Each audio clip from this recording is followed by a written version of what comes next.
It's interesting that you ask my view on the principal's role in technology. My view on the principal's role in technology is multifaceted. In many cases, it's important to remember that technology is used as a supplement and not in place of the teacher teaching. For this reason, it's important to add technology that matters. Things such as Skype, video chats, WebQuest, and things of that nature are very important in supplementing teacher content. It is also important to teach skills rather than programs.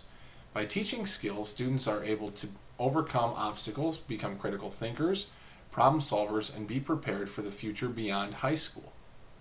When you're teaching specific programs, it's important to remember that newer versions of them or outdated programs are oftentimes updated and kept on school computers. For example, no one is still using Microsoft DOS. It is also important to remember that students are flooded with technology daily. Teachers need to understand that their role is to ensure that students understand how to read and decipher facts from opinion. For example, many things on the internet are not factual and students think they are. One such example might be Wikipedia. People are able to change Wikipedia to reflect anything they want it to. However, students often turn to Wikipedia first to find the answer. Teaching them to use the references at the bottom of the Wikipedia page is much better than teaching them to look through it like an encyclopedia.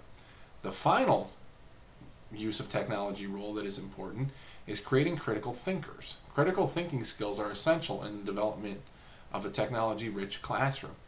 Things that fall along the lines of Bloom's taxonomy near the top are critical thinking.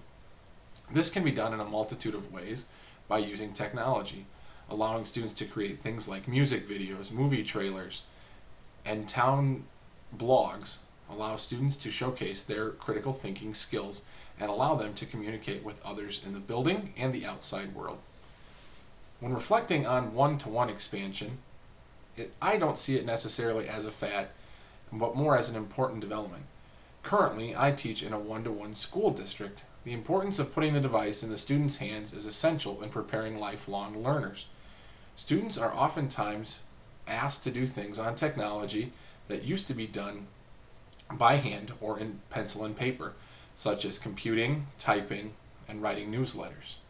Individual devices also allow the teacher to differentiate and for students to work closely with busy schedules. This is a very real-world situation. Many teachers, professionals, and lifelong students work around their busy schedules of work, children, spouses, etc. The real-world scenario allows students to be active in school extracurriculars, have jobs, volunteer, and do many other things while also competing and completing at a high level in the academic world. Since students have access to easily look facts up with their one-to-one device, it's very essential for students to see questions that are rigorous and multi-layered. For example, instead of asking students, what year did the Civil War begin, you might ask a question that states, why did the firing on Fort Sumter anger so many Northerners? This question would give multi-layering and rigorous attention to the question, as well as allowing for critical thinking and placement on Bloom's taxonomy. The next thing that I'd like to talk about is the technology tools that I currently use. Like I said before, we have a one-to-one program which allows me to do multiple things through Google Drive, such as Google Forms, which take the place of quizzes in my classroom, Kahoots. I also use Google Drive for group work. It allows students to collaborate. We also use Google Hangout, which allows for face-to-face meetings. Prezi is common in our room, in our school district, to allow for students and teachers to create multifaceted presentations. We use other face-to-face meeting softwares like Skype and as well as FaceTime to create and complete interviews with people outside of our building. We also use something called the Instructional Practices Inventory, which is for short IPI. That looks at student engagement and the things that they're doing in the classroom. It's ranked on a system from 1 to 6, 1 being no one is involved in or anything going on in the classroom, all the way to 6 being an individual performing at a higher ordered thinking. This was developed by Dr. Jerry Valentine of Missouri. We use IPI qualifying and quantifying data software to see what our students are doing and to check our engagement levels for our teachers. We also use data pages in the office and for our professional development, as well as a JMC student system to communicate with parents, students, access grades, and communicate with other teachers in the building. When you ask the question about technology tools that I'm most interested in learning about, I'm interested in learning about technology that includes devices and setting and allowing students to interact with their peers and specialists in specific content areas that are not in the building.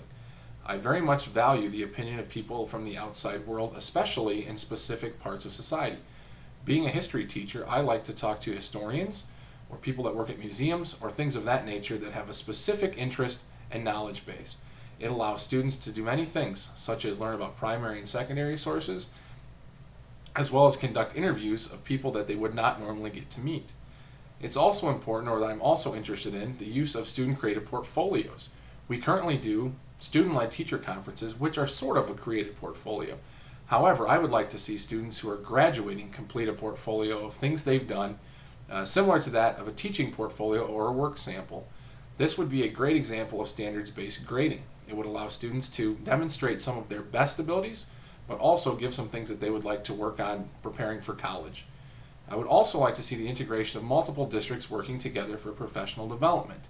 It would be very interesting if all of the schools in one conference could sit down and have a common professional development plan using Google Hangout or Skype or FaceTime to discuss with similar content areas. It would be great if a teacher in Dubuque could talk to a teacher in Council Bluffs, or if a teacher in Mason City could talk to a teacher in Lamoni about the same sorts of things they're working on.